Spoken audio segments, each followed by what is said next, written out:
Again, around 4 minutes. Mr. I'm grateful to be able to participate in this debate, Presiding Officer, and I do want to thank Megan Gallagher for bringing this motion to the Chamber.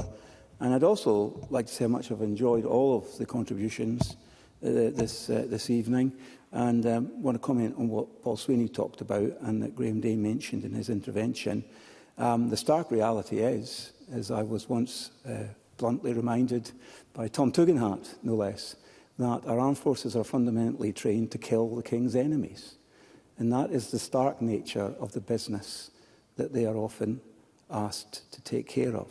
And so we owe an enormous, and I think ongoing debt of gratitude to every man and woman who serves in our armed forces. And that's why I've always felt very strongly, even though I have no personal connection with the armed forces other than someone who's benefited from their service, as it were, I've always been drawn to the idea of the military covenant. This is a moral obligation that the state has to those who have served our country. It isn't a new idea, but it's an idea that we need to make much more real in the lives of our veterans. And I think since the deployments to Afghanistan and Iraq, which have been mentioned in passing, there has been some progress in enshrining certain entitlements in law for our veterans. And I certainly feel that the establishment of an office for Veterans Affairs in the Ministry of Defence was an important step forward, and I pay tribute to Johnny Mercer, who did so much in order to make that happen. I also want to pay tribute to, and he's not in his place, which is a shame because he's going to hear me say something nice about him. I also want to pay tribute to Keith Brown and indeed Graham Day, who I know are deeply committed to the work of supporting our veterans and have done some outstanding work as Ministers for Veterans in their turn. And I'd also like to compliment Maurice Golden and formerly Maurice Corey on the excellent work that's done in the cross-party group for the Armed Forces and Veterans community.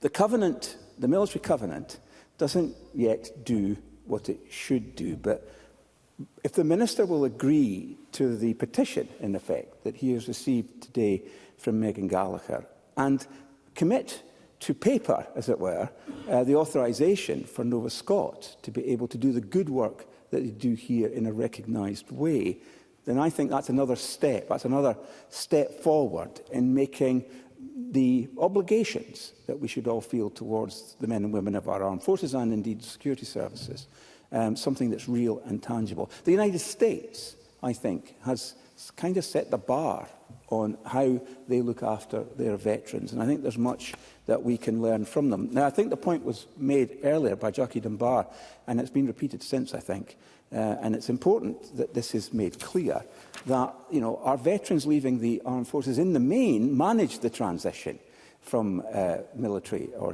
life into civilian life. But some don't. And those are the people that are the focus, I think, of our debate tonight. They give selfless service, sometimes at significant cost to them personally, left grappling probably for the rest of their lives with injury, with mental health injury, perhaps with an inability to manage their affairs as completely as they would like and their families would like. And they do have this sense, and I think Paul Sweeney described it well, of feeling isolated and withdrawn from the society that they belong to and that they've given so much for. And that's why OpNova and Nova Scott is such an important, holistic and individual customised service. When we look at the report that was produced by the Scottish Veterans Commissioner just a few months ago, a report entitled Veterans and the Law, Susie Hamilton identified positively the work that was done by OpNova in England. I really believe that this is something that we should take the fullest possible advantage of in Scotland. The idea of an individual caseworker, the individual of a referral case pathway. I think this is all very, very important. And I'm conscious of time. Do I have time to give a... Yeah. Yes, Paul Sweeney. Paul Sweeney, briefly. I think the point the member makes about the individual caseworker is really important. One thing I found anecdotally was people phoning up different charities. Whilst they meant well, they were being put from pillar to post. There was a lack of consistency, and that level of frustration eventually just scunnered people enough that they've disengaged, and I think that's a really important thing to address. Stephen Kerr. I'm grateful for that intervention. This is the practical support where a veteran is able to connect, often with another veteran, who is able then to direct them to and connect them to health services, to mental health support and to other very practical support that they stand in need of. So just to conclude, Presiding Officer, I repeat again that we have the country that we have today in large measure because of the sacrifices, often unspoken and unreported, of the men and women of our armed forces and security services, and we owe them our deepest gratitude. I think we've got a long way to go in honouring them through a proper Armed Forces Covenant.